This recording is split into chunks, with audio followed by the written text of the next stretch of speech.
Oh, okay, yeah, that's fine. Wait, I agree. so what? That's right. The weekend is when we get no sleep, it's fine. And plus, I was a little late posting it because I cut off a little bit. I cut it down a little bit to have a few problems. Of course. Did you cut it down? Down to 8. Yeah. Wait, what? I cut it down. Yes. So the homework? Well, some of them are pretty simple, so we'll go. You say that, but. I think we're simple. Well, consider the scores that have been commented on the homework. I don't want. You're doing fine. Doing just fine. Yeah, let's keep that up. Keep that up. So the second homework is due. The second homework is due. Monday? Okay, last material. This is also our last dose. We did 3 Gibbs free energy applications. We did an equilibrium system, we did phase transitions, and so now last one is in solutions. Now, what we had left with last time is that we have this problem that the equilibrium constant, a lot of things that we calculated are assuming that you have an ideal gas, which is nonsense. It becomes worse when you're talking about solution systems. So it turns out that a lot of the things that you have seen have come from the whole idea of how do we get activity coefficients to get better answers out of solutions. And we see how those things will work. Well, we introduced last time an activity coefficient. We have, when I write, I have a value which is called the activity, which replaces a concentration or pressure. And it's an activity coefficient multiplied by a mole fraction, which, by the way, now, mole fraction could be a molarity, it could be a molality, we can use anything we want to, we're free to. So when I have an equilibrium system, for example, if I have something like this, you know, a weak acid system, I will now write the K for that as the activity of hydrogen ion, the activity of the anion over the activity of the associated acid. And then I will replace that with the coefficients and so forth. But the idea, the whole purpose is what do we need to do to get those coefficients so we can proceed? By the way, I didn't know if you knew this, you probably didn't, but when you do a pH meter, you know, we tell you in Gen Chem, I'm not gonna lie, that the pH meter measures the negative logarithm of a hydrogen ion concentration. It doesn't, it measures the activity of a hydrogen ion, as it turns out. So, we didn't tell you that because, you know, you would be upset. So anyway, we're going to be working, we're trying to find more about activities. There's a lot of derivations involved here. We're not going to do any of them. I'm just going to introduce them as they go. But first, before we can look at non-ideal solutions, we need to see how an ideal solution behaves, because that gives us a foundation for what we need to do. Now, for example, let's say I had 2 materials, and for purposes I'll mention in a moment, the materials are similar in their structure and polarity. Okay? I'll explain why that's important in a moment. If I were to now create a diagram, now on the bottom, I have a mole fraction of methylbenzene. Well, now remember, all the mole fractions add up to 1. So when I have 0 mole fraction of methylbenzene, I have a mole fraction of 1 of the other component, benzene. Now, if I have this rated over all the way on this side, this is the mole fraction of methylbenzene of 1, which gives you a mole fraction of benzene of 0. So they're swapping over. Well, if I were to measure and then plot a vapor pressure of these materials, both of them are relatively volatile. If you monitor the vapor pressure of methylbenzene, it starts at 0 because none is there. But then it grows up to where it's pure, and this is the pure vapor pressure of methylbenzene. Similarly, for benzene, it's 0 down here because there's no benzene. But as you go to the left, it becomes 100% benzene. That would be the vapor pressure of it. And if I add those together, then I get the total pressure that I measure out of that. Well, these linear relationships you were told in general chemistry were given as Rayle's law. And that is the basis for what we're going to do to get some activities. Rayle's law. And Rayle's law says that the pressure of any component is equal to the mole fraction of that component multiplied by the component star, which I will call pure. So whatever the pure vapor pressure is of the material, I multiply by the mole fraction of that material in the solution, I get the pressure over that solution. So if I have the mole fraction of benzene of 1/2, then its pressure up here will be 1/2 of its pure vapor pressure. So that's Rails law, and this is the demonstration of Rails law coming into fruition. Now, these two materials are what we call ideal behaving. They're not ideal substances, but they're behaving ideal. And here's the criteria. One way to have an ideal solution is that no interactions occur, but that's silly, that it wouldn't be a solution.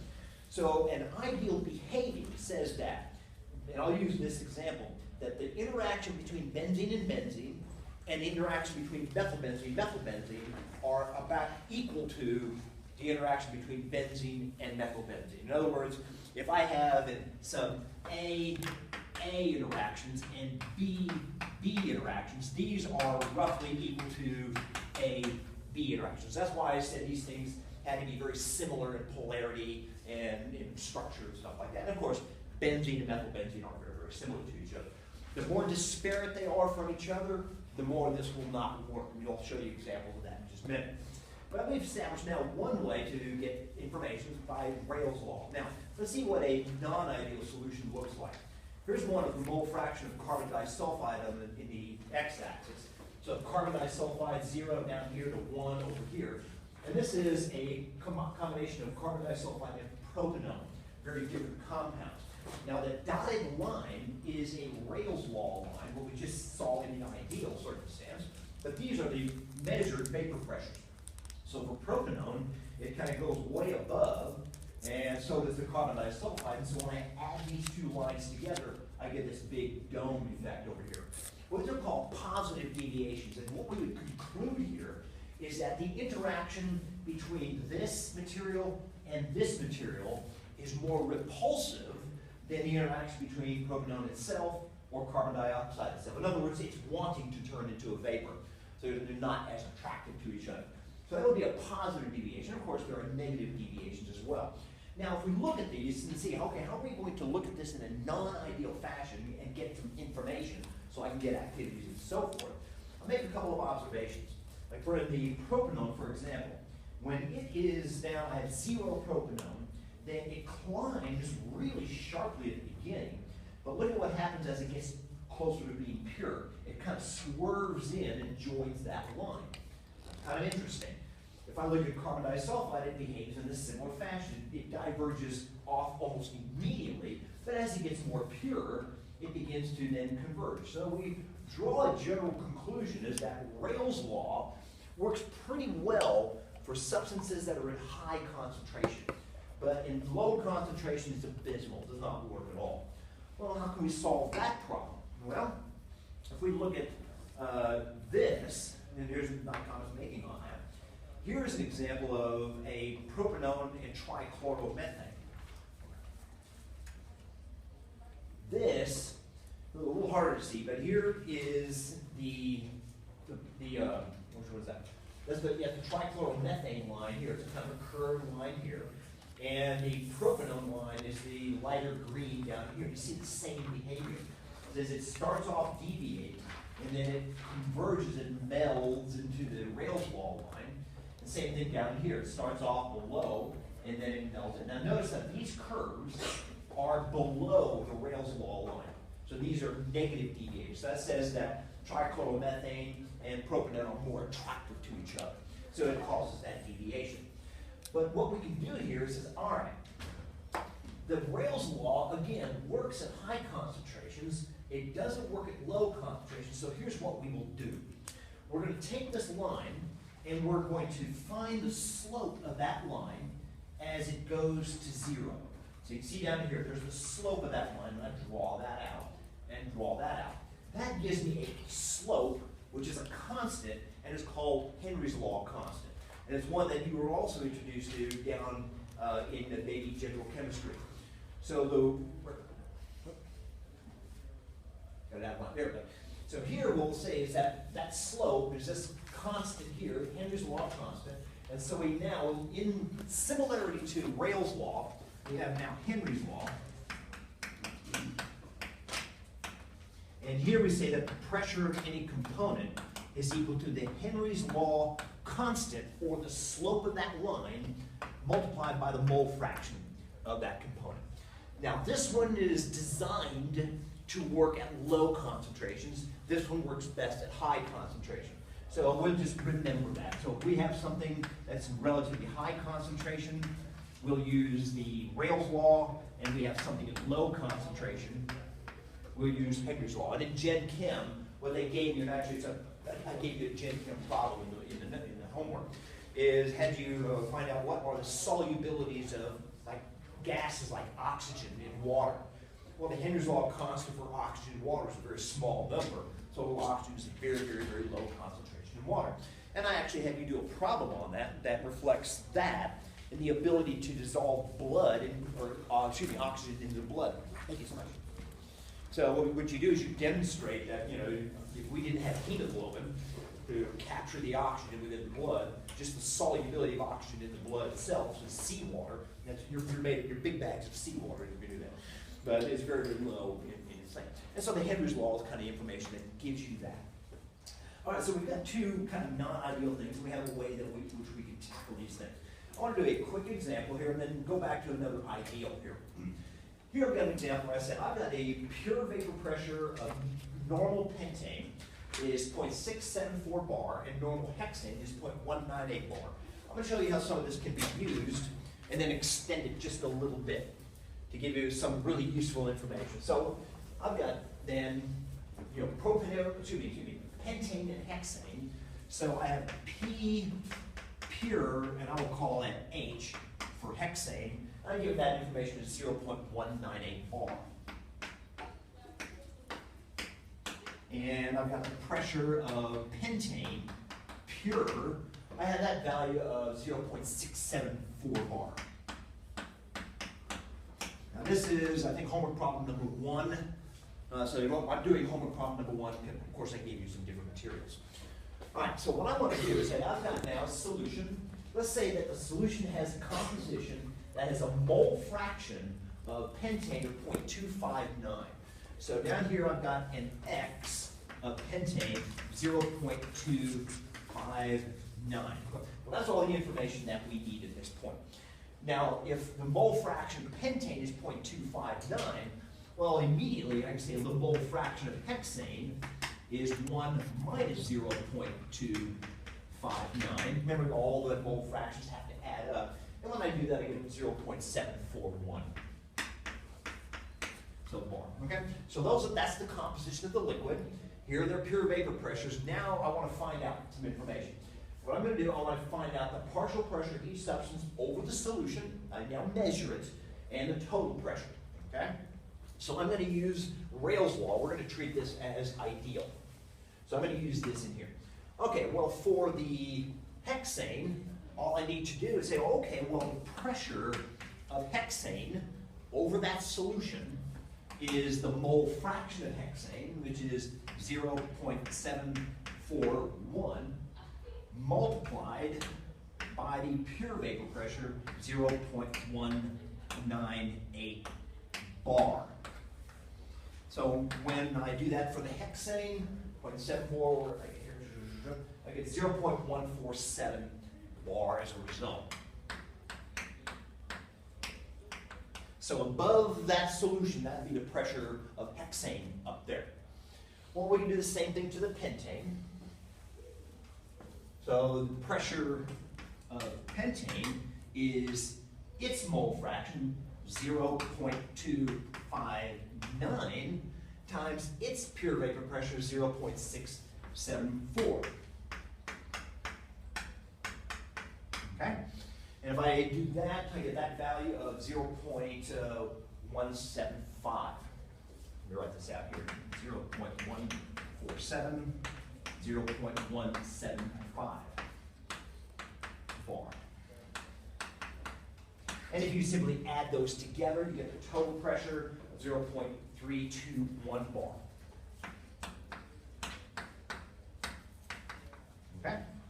All right, now let's presuppose this. We have our solution, it's come to equilibrium, we have these pressures up here. What would happen if I took those gases, condensed them, and then put them down into a liquid form? Okay? What would be the composition of that liquid? Well, to do that, I'm going to use Dalton's law. some ideal gas law stuff. So Dalton's law. All right, now, a note of notation here. If I draw a capital X, that is mole fraction of liquid.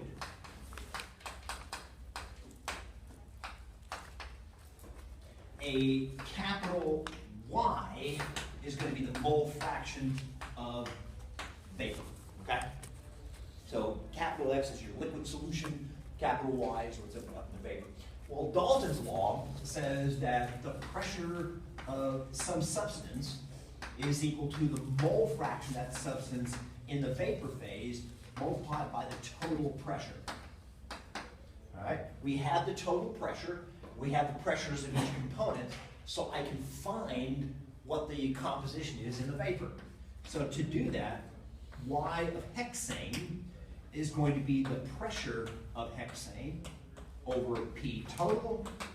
That's going to be 0.147 divided by 0.321.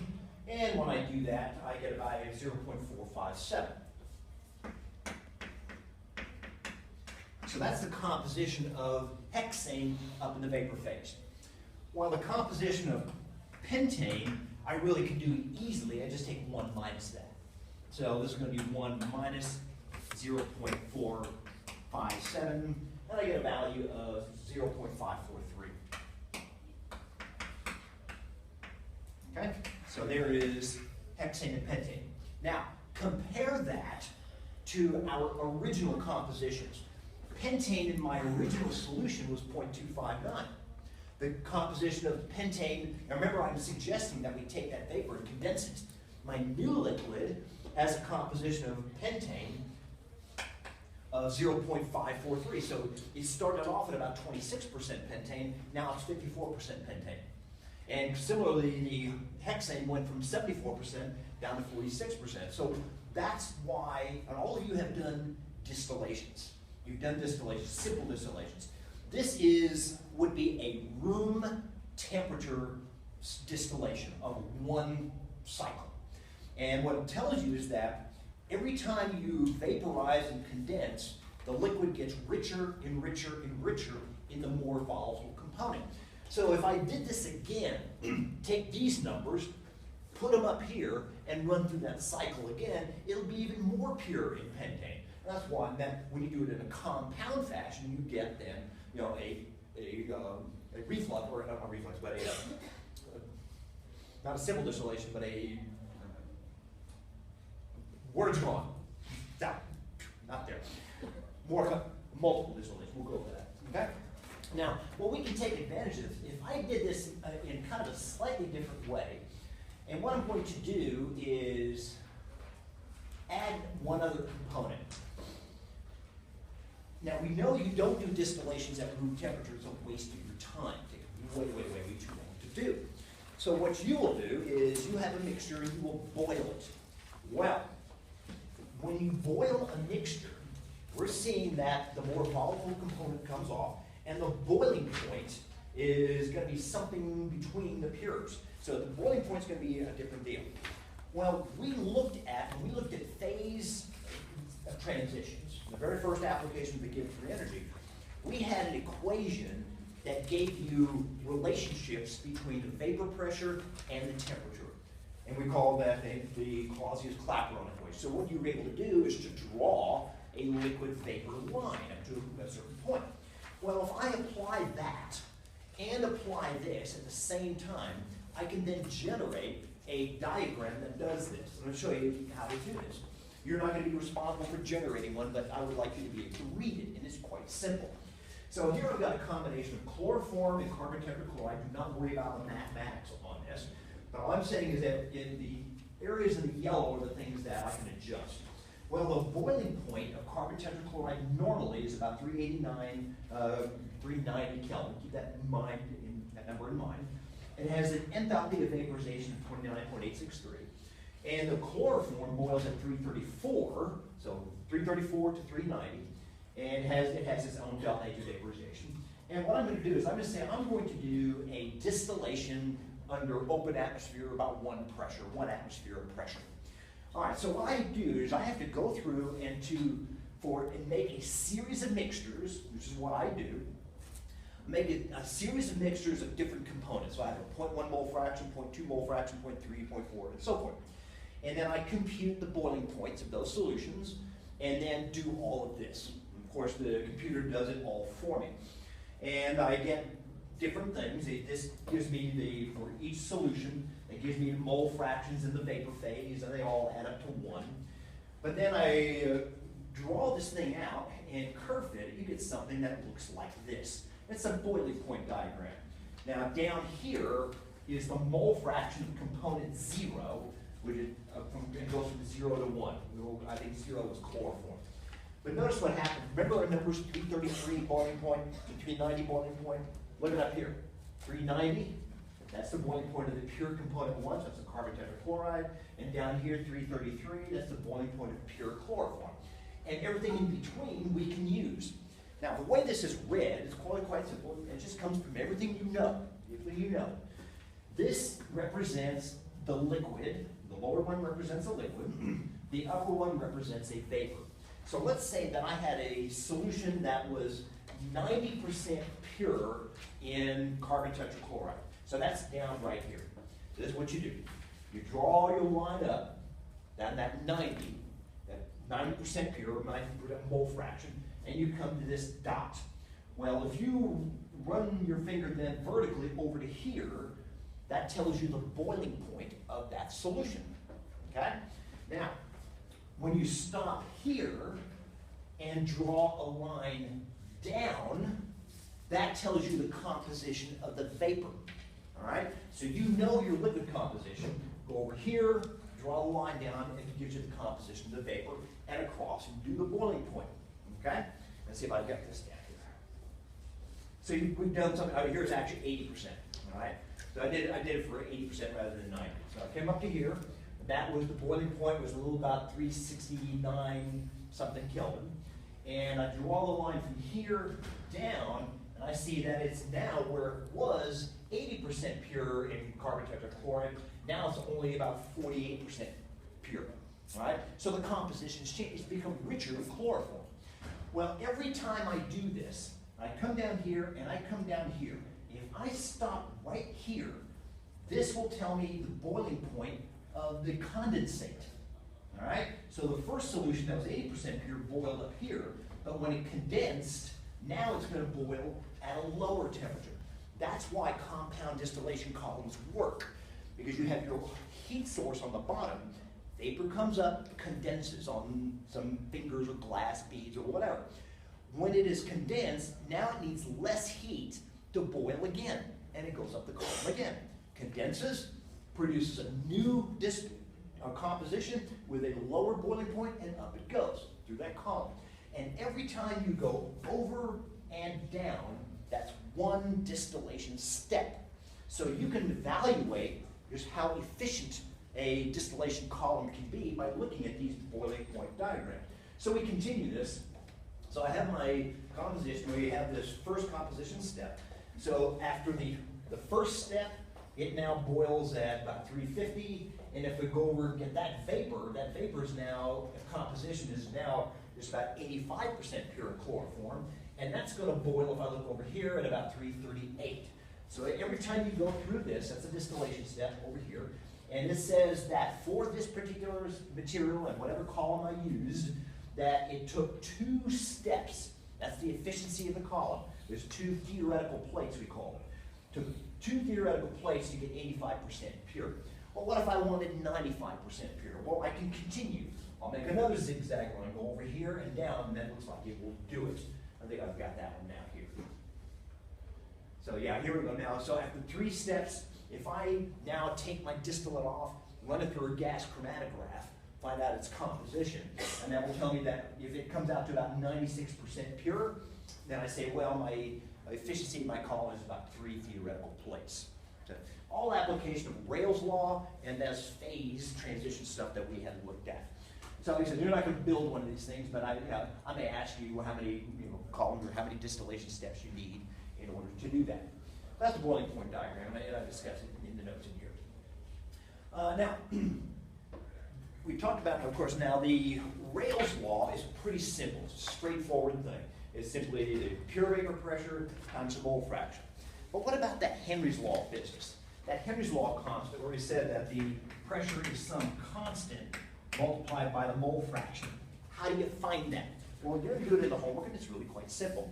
What we'll do, and I've done it mathematically, but you'll just do it with an eye and a ruler. Well, it's really pretty simple. So I've done this, and I've computed a CS2 and acetone, carbon disulfide and acetone, Henry's law constants, and then I draw them. So this is what you will do. I've given you a diagram to do. And I say, I would like to know what is the Henry's law constant for carbon disulfide. Okay? Well, the carbon disulfide is here. So over here, this is carbon disulfide pure. So here is the carbon disulfide. Where's my line? I'm missing a line here. Oh, there it is. It's a faint blue line. You see that? Barely. I'm sitting right up here. That was a shadow. All right, let me go over to this one then. There is the acetone then. So acetone over here is 0 concentration, and it grows as you go to the left. Well, if I draw from this point here to the pure, draw that straight line, that's the Rayleigh's law line. Okay? The Henry's law line, just grab a ruler and your 2 peepers. All right? Align the ruler along the slope of that line as it goes to 0, and then just draw it. And then that slope of that line is the Henry's law constant that you get for any particular substance. All right? So it's a fairly easy thing to do and to evaluate within there. I say I have you do that in, I've given you a boiling point diagram. I thought I had it right. Yeah, I've given it, that's in problem number 9. I have a graphic I've drawn for you. You know, it's like grab a ruler, draw that thing out, get your Henry's law line out. Then I had you do a couple things that we're about to discuss in there. All right, so there then are solutions and some deviations from solutions. Everything's all noted for that. Of course, the whole point in getting some background on this is what we have to evaluate non-ideal systems. That's what we're looking for, is how do we treat things better, all right? We always want to treat people better. All right, so what we'll do now is go back to this. Taking you back, I showed this to you, and I simply mentioned that it was that equation and the look of that and the form of it that gave us this beautiful equilibrium constant that allowed us to do what we wanted to do. So what I'm going to do is I'm going to retain this form, but I'm going to replace pressures and things like that we had in the previous sense. I'm going to replace it with activities. So then we get the activities and the equilibrium constants drawn in those ways, as I mentioned earlier. So now we will do this. I will use either a Rayleigh's law or a Henry's law standard, okay? If I have a substance that is in high concentration, I'm thinking Rayleigh's law. If it is in low concentration, I'm thinking Henry's law. This is what we will do. We'll make a measurement. And when we make a measurement, for example, I measure the vapor pressure of a component. I will define the activity of the component as being the pressure of the component over the pure vapor pressure. Okay? So that's very similar to Rayleigh's law. So the vapor pressure measured over the pure vapor pressure. This, if this were ideal, I'm going to leave a space here. If this were ideal, this would be the mole fraction according to Rayleigh's law. Rayleigh's law says you take the mole fraction times the pure, it gets you that vapor pressure. And so that would be if I had an activity coefficient equal to 1. But we don't have that, so we're going to do a non-ideal system and we'll have an activity coefficient. So what we'll want to know is what is that number, because that will tell us how that solution is deviating from ideal behavior in this way. So that is how we will do a Rayleigh's law system. I will simply prepare a solution of a known concentration. I can do that. I will measure it out and do it myself. I then put the solution together, measure a pressure. So if I've built this and I know it, and I measure this and I know it, that gets me to be able to calculate that. And now I can use it in doing other equilibria and problems. And when we're done with all this, we'll show you how it's done. We'll take, I will do a solubility problem, and using all of this stuff. And then what we'll do is on the homework, I have you do a weak acid problem. I'll show you how to do it. It's all very straightforward, I hope. All right? All right, so that is the case. Now, if the solution is in high concentration, that's what we do. Rayleigh law's best up there. If the solution is in low concentration, I'm going to use Henry's law. You now know how to get a Henry's law constant.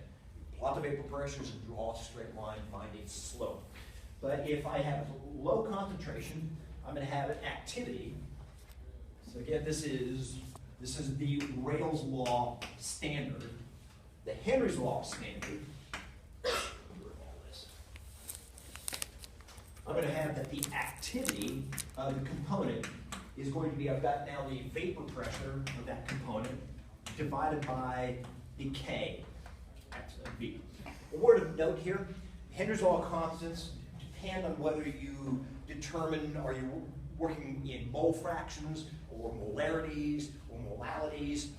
You find different constants just depending on what units you choose to use. For convenience, I'm fairly consistent doing everything as a mole fraction. But anyway, we'll apply the same rule we did there as we did here. Activity is always this.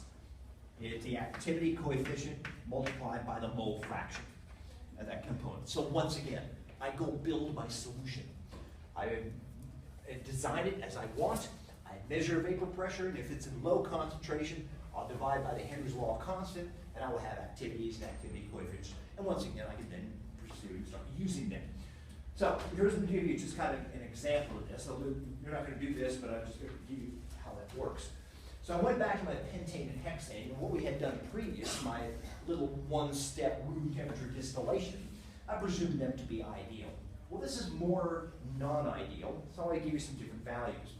Now I've got something that has pentane of 0.9 in the liquid state, so it's 90% pure in pentane. So Rayleigh's law standard I'm thinking in there. So that means that if hexane is 0.1 in the liquid state, I now measure. I measure and I find out that the mole fraction of pentane in the vapor is 0.909, and the total pressure is 0.603. So what I do is I just go through and I calculate exactly as I've described the activity coefficients here as the vapor pressure of pentane over the pure vapor pressure. Here's hexane over the pure hexane. Exactly as we decide, I've done this. Now I set that equal to, of course, the activity coefficient times the mole fraction. I know those numbers, I just told you, is 90% in pentane and 10% in hexane. So if I know this number, and therefore activity, and I know this number, I can find that number there, which is exactly what I do. And I want you to take note of the magnitude of these numbers. For the pentane, it has an activity coefficient of 0.903. Remember, ideal is 1. Farther away from 1 it is, the more non-ideal it's behaving. Now the pentane was in high concentration. It was 90% pure in there. But let's look at the hexane. The hexane does not work with Henry's law very well at all. And so it has a value of 2.77, much farther away from 1. So if I wanted to treat my system would get better results, I would treat my hexane using a Henry's law, or I'll treat pentane. So I'll get the activity coefficients using those representative standards. All right? So that's how those are then used. Now, again, all we're doing is figuring out how to get activities and coefficients. One problem with this is of both of these methods, we have presumed that the material is volatile. It produces a pressure. Not all materials are volatile. For example, what if I was interested in sugar water? Well, the water's volatile, I goes okay there, but the sugar sure isn't. So I can't measure a vapor pressure of salt water, like the salt in the salt water. It doesn't have one. So we need to come up with another way to get to those activities. Well, the ways that we get to those activities are ways that we taught you back in Gen Chem, but you just didn't know that that's what they were for. One was called boiling point elevation and freezing point depression. You remember doing those. We measured what's the freezing point of material at a certain concentration. Well, again, derivations abound. We start with the Gibbs free energy. We go through the procedure. You want to see it, take physical chemistry, it's a wonderful course. But you end up, after everything in place, with two really interesting kind of simple equations. And they're so similar looking to things we've seen. There's the world behaves in a certain way. We just see these patterns over and over. This one has, it says the activity of a component is e to the power of the enthalpy of fusion over R, and this is 1 over T freezing, and this T freezing with the X on it is the pure freezing point, okay? So if I now make a, let's say a salt water solution or a sugar water solution, I make my solution, I measure its freezing point. It has gone down. You make a solution of something, freezing points go down. So I take, well, what I measure that freezing point, I take what was the normal, if it was water, the normal freezing point was 273.15 Kelvin. So I subtract those, invert them, subtract them, multiply through, I will have the activity. And once I have the activity, once again, I run, not walk to this, okay? Now that's for freezing point depression. Notice that has a negative sign here, okay? But we can do it also for the boiling point elevation. The boiling point elevation says e to the positive, because it's going in a different direction, it's going up rather than down. E to the positive, but it's the same form. Now it's the delta H of vaporization over R times 1 over T boiling and 1 over T boiling pure. Now, you did not see it this way when you were in general chemistry. Okay? Here's what you saw. I'm going to do, I'm not going to derive it, I just have the points there just so you see where it came from. That's the whole point here. You see where these things came from and how you got to where they did, not to actually be able to reproduce them. But what I'm going to do is I'm going to invoke a dilute solution approximation. I'm going to assume that the solution is very, very dilute. Okay? When I do that, there's a certain couple of mathematical tricks that I can do. Like having a mouse disappear. All right, like I said, I'm just going to outline what's done here. Well, first off, here's my first thing, is we know that the mole fraction of some component, by the way, in this worksheet, I make a note up there, the A component generally means solvent, the B component generally means solute. I'm sorry, A is solute, B is solvent. Sorry, I had backwards. All right, so I start with, I notice that the log of a mole fraction of component B is equal to the log of 1 minus the mole fraction of component A. Mole fractions have to add up. Well, there's a neat little thing in logarithms, is that A is a very, very tiny number, let's say 0.002, then the log of 1 minus that number is the negative of that number. I'll just demonstrate that here. The log of 1 minus 0.002 is minus 0.002, and you get a 0.002. So I'll make that little fuss. Now, here's another thing I will do. I will take these inverse freezing points.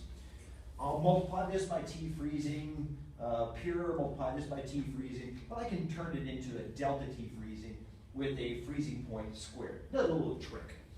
Then I take my mole fraction, and knowing what solution definitions are for mole fractions and molarities and molalities, I turn it into a molality. And when you do that, you end up with a molecular weight of a solvent. Well, see, these are little steps you can do if the concentration is very, very low.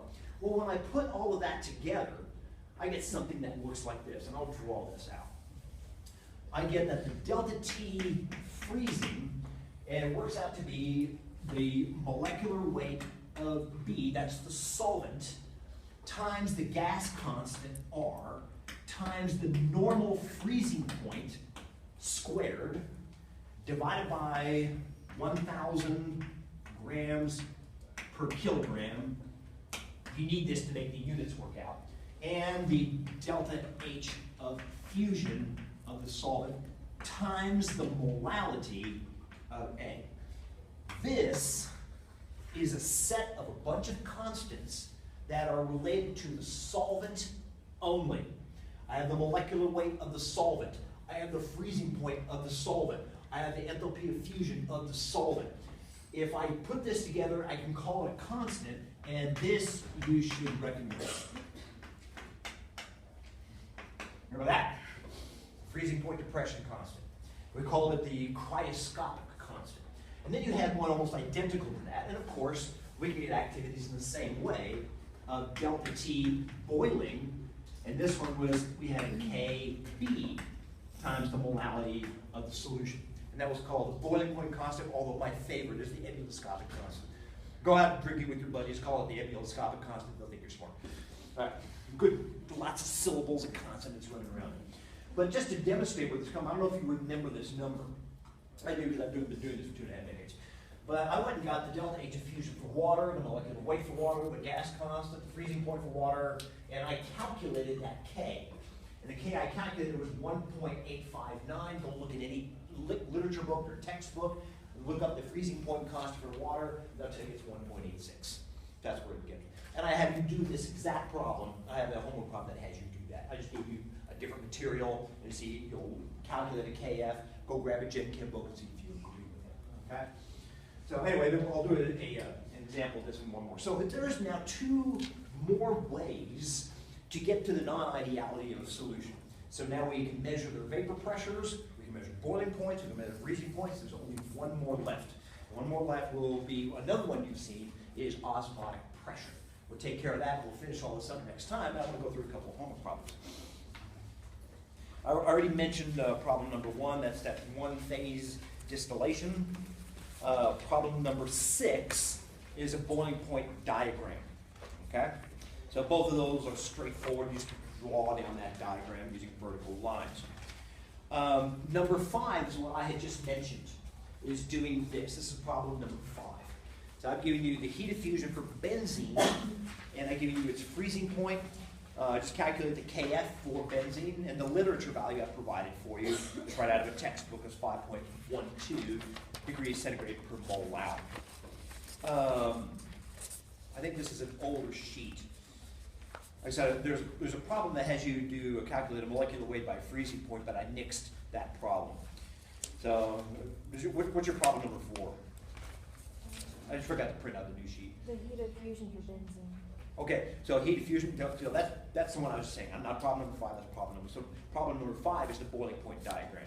So 4 is nixed there, and I killed that one. So we have to do it? In problem number 2, I've given you the Henry's law constant for oxygen in water. This is the one involving blood. And I want you to simply, assuming ideality, that means you're not going to worry about activities or anything like that, calculate the concentration of oxygen in the blood at atmospheric pressure, assuming that the atmospheric partial pressure of oxygen is 0.2, which is in normal air. That's what that is.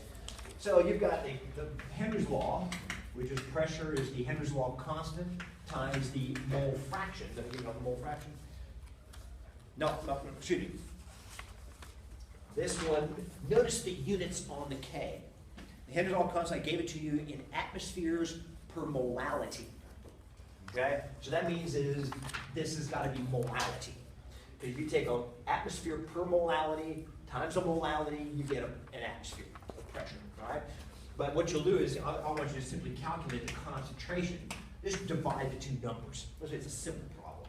Divide the numbers to see what the magnitude of that is. Of course, the pressure of oxygen, this is 0.20 automatic telling machines because there's only 20% oxygen in the air. So you got to be aware of that. So it's applying Henry's law just a little bit, checking the units, make sure things are going well, and then just understand that your hemoglobin system is really magical to allow us to walk out of the oceans and breathe in the air. Okay. So those are some that you can then attack pretty efficiently, easily right there. Then I go through a long discussion for non-ideal, and we'll come back to that. There's a little bit more to do with that, but I will help you out. And I think there's another one I mixed over there. I see it here. I'll get a new print out of it. But anyway, we'll finish all this up. We'll go over those details. But these you can tackle pretty nice. Okay?